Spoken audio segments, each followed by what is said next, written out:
Oi, boa tarde a todas e a todos. Cadê a... E deu um probleminha técnico, tem que... Meu tempo dá uma parada no cronômetro.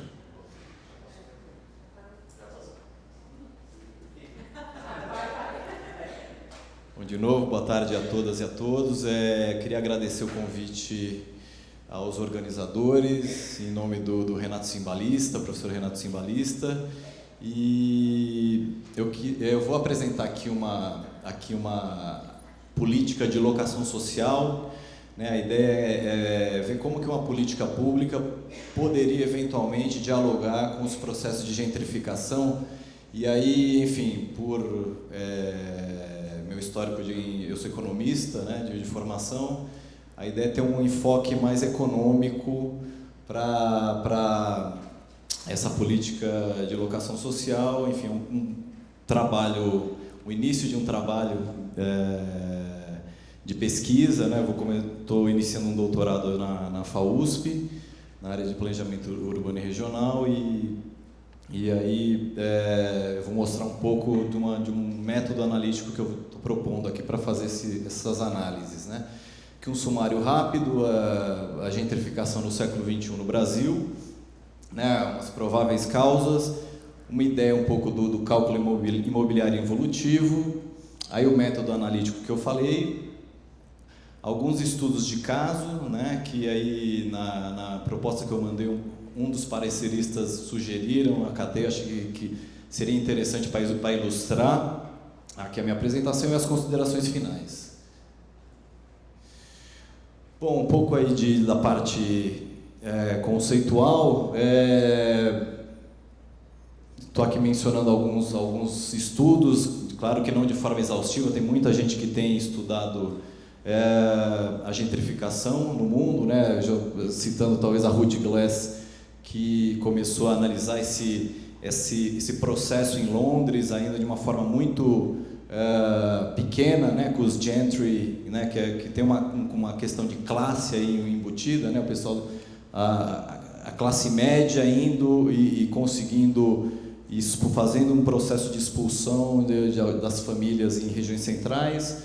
A Otília Arantes, né, que fez um trabalho muito interessante na linha do culturalismo de mercado, né, a parte cultural junto com projetos urbanos, tendo esse vetor de gentrificação, e o Neil Smith, nesse conceito de gentrificação generalizada, né, ele propõe uma tipologia em 3 fases, né, e teoricamente São Paulo estaria nessa 3ª fase, pulando as 2 primeiras, né, então tem uma característica particular, talvez aqui da região sul do globo. E aí eu elenquei algumas das prováveis causas, né? É difícil a gente estar cravando a causalidade das coisas, mas eu acho que uma coisa muito importante tem a ver com a terra e os imóveis, né, das respectivas terras, né? Acho que o Bolaf já lá atrás, num texto seminal, ele já mostra como que a terra é uma reserva de valor segura, estável, sobretudo aqui no Brasil, mais especificamente em São Paulo, né? Eu acho que tem toda uma questão de por que a terra é um ativo seguro, né? Aqui em São Paulo tem muito a ver com a questão do imposto predial e territorial que aqui é cobrado, né, uma série de outros mecanismos que poderiam ter sido, ou instrumentos urbanísticos que poderiam ser melhor calibrados, e no final das contas a gente sabe historicamente, enfim, uma série de estudos, que não é feito da forma talvez mais adequada para promover a diminuição da segregação socioespacial na produção do espaço urbano.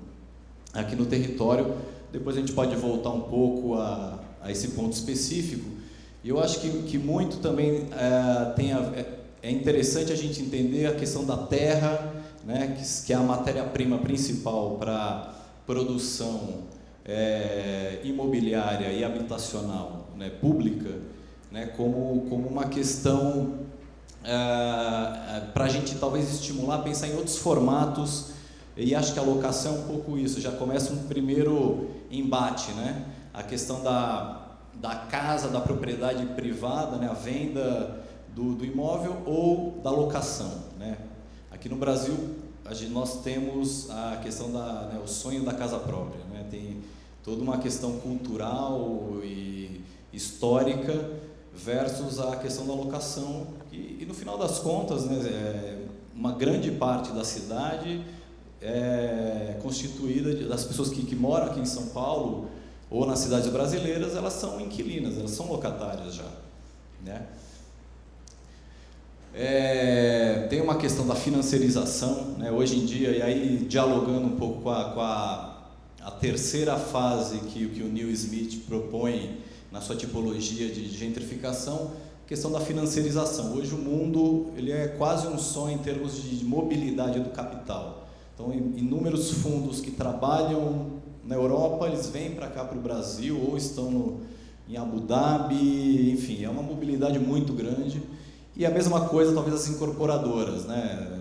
As incorporadoras que trabalham também fora, eles já têm um pé aqui no Brasil, às vezes em parceria, enfim, tem vários estudos que já mostram toda essa trama muito complexa hoje. Acho que um ponto interessante a gente entender aqui é a questão do sobrelucro. Vou mostrar depois um diagrama bastante interessante que resume um pouco esse embate, né, pelas rendas, lucros e juros. Eu acho que aqui, esses três atores, aqui, os proprietários de terra, promotores imobiliários e instituições financeiras, né, nesse contexto de financiarização global, e o Estado, né, o Estado aí falando como regulador, são atores que estão sempre dialogando, disputando esse espólio do sobrelucro. Como que eu estou de tempo?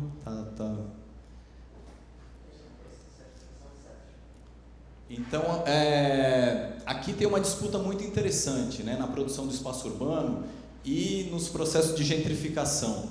Muita coisa se dá nessa disputa aqui e talvez, adiantando um pouco, já pulando aqui no Estado aí como regulador, entre aspas, que tem toda uma questão e também várias análises sobre o patrimonialismo e também a omissão do Estado na utilização nessa mediação desse complexo sistema imobiliário, né? Também o Estado aqui com investimentos em moradia. E foi interessante a gente ver esse capítulo que teve agora do Minha Casa Minha Vida, né?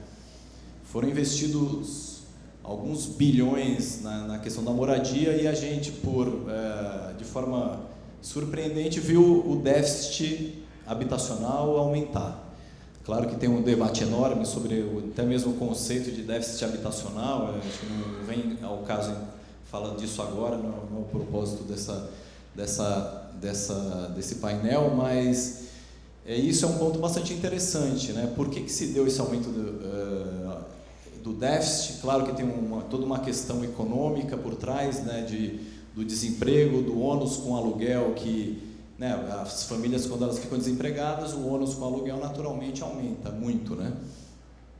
Mas também tem uma questão do papel do Estado como alocador de investimento público, né, criando diversas localizações, diferenciando essas localizações na cidade e, ao mesmo tempo, ele entrando como um demandante de terra. Então, nessa disputa, claro que quando o proprietário de terra ele vê que tem muitos recursos públicos sendo despejados no mercado, naturalmente tem uma pressão nos preços fundiários, né? Então é uma coisa que é quase aquela figura do cachorro correndo atrás do rabo, né?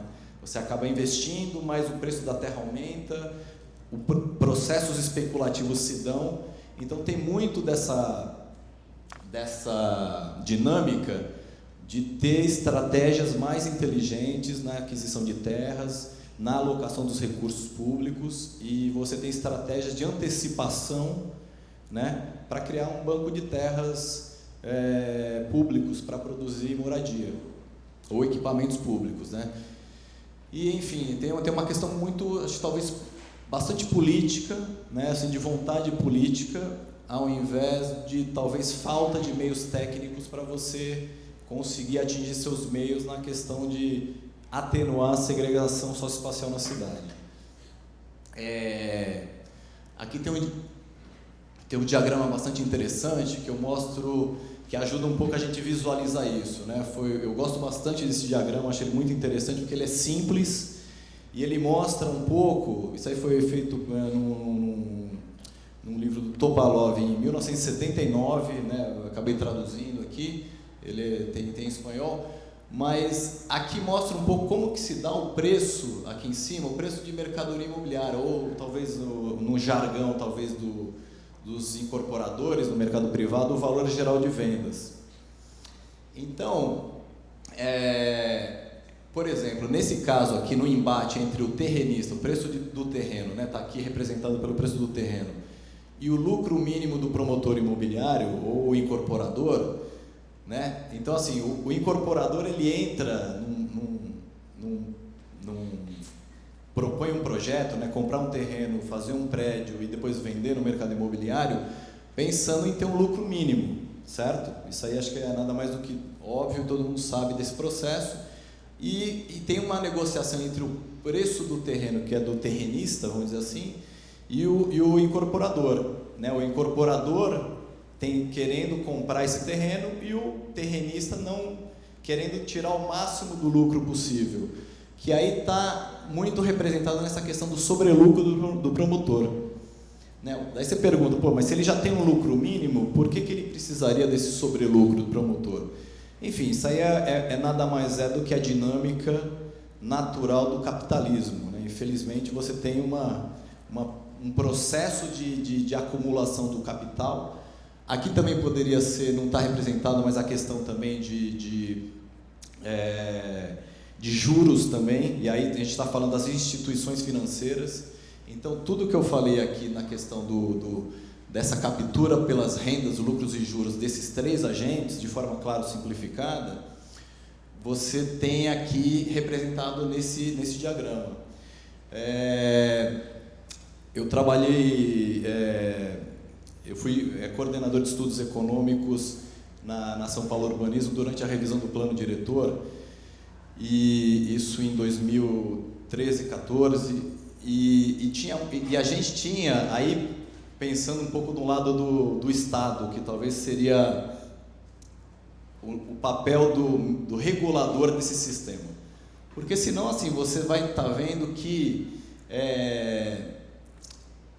a ideia de um regulador é você regular esse sobrelucro do promotor, né? Se ele já teve um lucro mínimo, você pode ter instrumentos, seja aqui na cobrança de IPTU do proprietário de terra, né? E aquilo que o Bolaf, no texto dele, ele fala muito bem, né? Se o IPTU está muito baixo, a tendência do terrenista é ele ficar esperando de uma forma especulativa para que as melhorias aconteçam, né?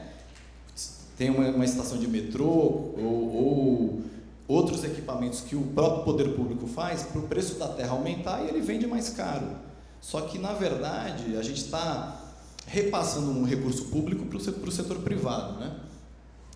E do lado do promotor também, se nós do poder público, né, se o poder público não faz uma cobrança adequada da outorga onerosa do direito de construir, esse sobrelucro ele vai ser muito alto, né? Então, isso aqui é um esquema que simplifica um pouco essa lógica, e aí passando um pouco para a alocação social. Aqui na verdade, abrindo uma agenda de pesquisa, né, mais do que chegando a conclusões, a ideia é propor um método analítico para algumas políticas públicas de locação social que foram feitas em outros países, ou mesmo aqui no Brasil tem a locação social paulistana, né? Inclusive a Camila já pesquisou bastante a respeito. E a ideia, o intuito qual que é? Nessa proposta analítica, ter um olhar primeiramente econômico, e financeiro, né? Você talvez preencher a análise, talvez aprofundar a análise dos estudos de locação social com esse olhar mais econômico, e aí tentando separar todos os itens de uma locação, porque muitas vezes na análise que a gente faz acaba ficando as coisas um pouco misturadas, até mesmo no orçamento. O que aquele orçamento público ele gastou com o quê? Com a aquisição da terra, com a construção ou com a operação depois, né? Então, aqui tem uma proposta de tentar analisar as políticas de uma forma um pouco mais separada, né? Então, entender um pouco na parte da terra, qual que foi a estratégia fundiária pelos governos para viabilizar aquele terreno ou aqueles prédios. 5 minutos, vamos terminando. Isso acho que é uma parte importante. O mapeamento do sistema, né? Como que os atores, quais são os atores públicos, semipúblicos, né? As associações de moradia que implementam políticas de locação, ou os privados, ou da sociedade civil, né? Movimentos de moradia que possam estar trabalhando também com políticas de locação, né? E aí conseguir mapear todo esse sistema. Aqui, o Estado como ente regulador, então, como que o Estado ele faz sua cobrança de impostos fundiários ou de outorga onerosa, ou CEPAC, no caso de operações urbanas. Como que o CAPEX foi o que é esse termo, enfim, um termo econômico, mas como que foi feita, a construção foi viabilizada? Da onde que surgiram os diversos dinheiros que foram de fundos públicos, foram direto do orçamento, foram via concessão e assim por diante. Também a questão da operação, né, a locação, e aí tem uma questão da propriedade. Se for uma locação estritamente pública, a posse do imóvel não é mais, você não está vendendo mais um imóvel, você está ficando com esse imóvel, né? No caso, por exemplo, da locação de São Paulo, os imóveis pertencem à Coab. Logo, uma série de gastos, né, gastos ou investimentos pós-entrega são da prefeitura, né, barra Coab. Como que se dá esse financiamento ao longo do tempo? Isso é uma coisa muito importante. Então, você acaba separando todos esses detalhes. E, por fim, a questão das famílias e a gestão social, né? Que talvez seja a parte mais importante aí do processo.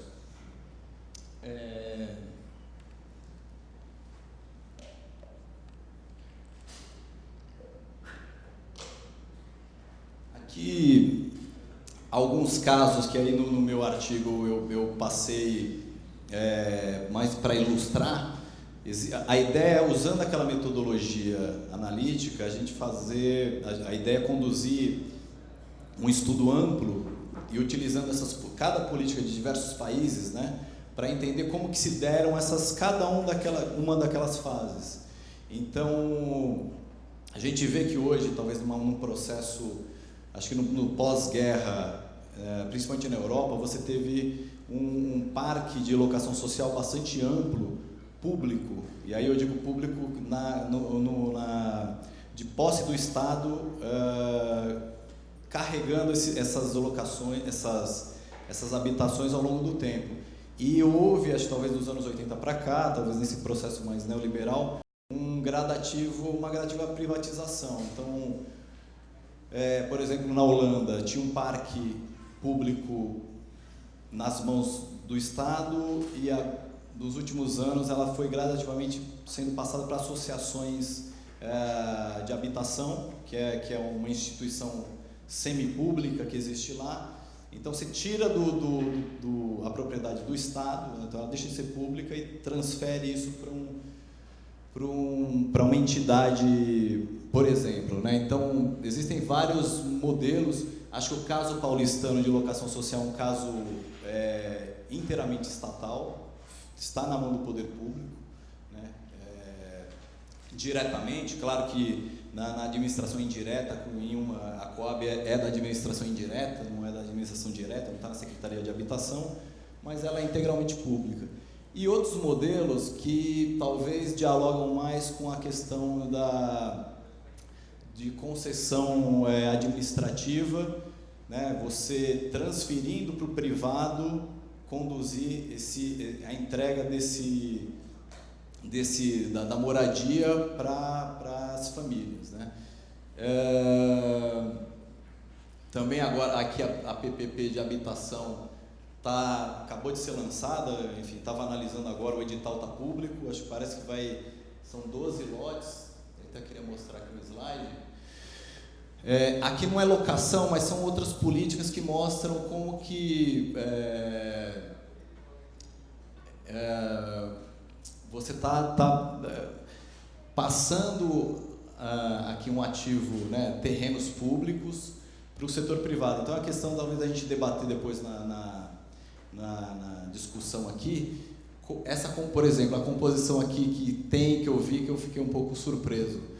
Você está falando de vários terrenos públicos que foram viabilizados, somente 53% são para HIS faixa 1. O resto, talvez quase meio a meio, está indo para HIS faixa 2, que é um pouco, enfim, além de 3 salários mínimos, HMP e essa aqui, HM Coab, que é de mercado, enfim, HMP já é de mercado, mas essa aqui já é praticamente de alta renda, né?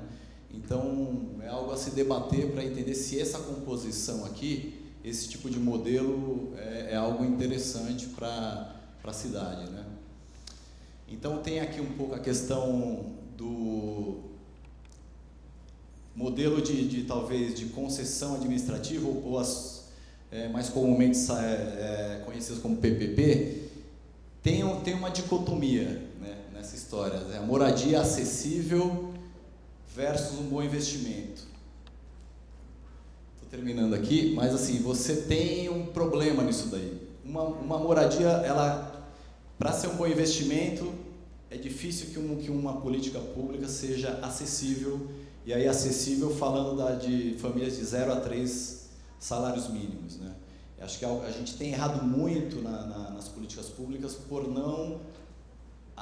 normalmente atender famílias com mais de 3 salários mínimos. Logo, as famílias mais fragilizadas acabam ficando fora das políticas públicas em muitos casos. Isso é um problema considerável. Bom, algumas considerações finais, né? A questão então esse cotejamento entre a gentrificação e a locação social. Como eu falei, esse sistema imobiliário e habitacional, ele tem uma disputa pelo sobrelucro entre os agentes, né? Eu acho que o papel do Estado é muito importante nesse processo como regulador. Então, claro que é muito complexo, né? Existem os mandatos, existem diversas... Se você fala o Estado, não é um bloco único, né? Temos dentro do Estado várias secretarias, vários núcleos, diretorias que às vezes elas conflitam e são antagônicas muitas vezes, né? E principalmente quando você tem um mandato, né, seja de direita ou de esquerda, você tem mudanças de orientação das políticas públicas. Isso é um problema. Mas eu acho que, por exemplo, quando eu estava no governo, a gente conseguiu fazer a tabela de cadastro de outorga onerosa junto com a Secretaria de Finanças, e era um instrumento muito interessante para você fazer a gestão dos valores do território, né, para a cobrança seja de outorga e de IPTU. Você começaria por um simples instrumento a ter uma política, ter uma melhor condução, né, pensando sempre na diminuição da segregação socioespacial da cidade, melhorar essa questão da arrecadação, né, pensando um pouco naquela coisa do Robin Hood, cobrar dos lugares que tiveram uma maior valorização e conseguir ter mais recursos no Fundurb ou no Fundo Municipal de Habitação para você fazer a política habitacional e urbana para a cidade, para que tenha uma melhor distribuição de renda. Então, você tem possibilidade de instrumento, ou mesmo na cobrança da outorga onerosa. Na calibragem, Claro, você não quer tirar toda, você tem que fazer uma cobrança justa da outorga onerosa, né? Então, essa cobrança, normalmente, ela não é calibrada, a meu ver, do jeito que deveria, para que o poder público consiga reverter isso em políticas habitacionais. Acabou, né? Acho que é isso, acho que depois a gente no bate-papo, na conversa, a gente pode falar um pouco mais a fundo desses detalhes e falar um pouco, assim, acho que a questão da alocação social, acho que ela tem vários instrumentos interessantes que podem dialogar com a gentrificação na cidade e eu acho que principalmente com uma maior escala você pode ter talvez um papel regulador dos aluguéis e conseguir abrigar famílias de menor renda, né, de 0 a 3 salários mínimos em locais, sobretudo centrais da cidade. Tá? Obrigado pela presença.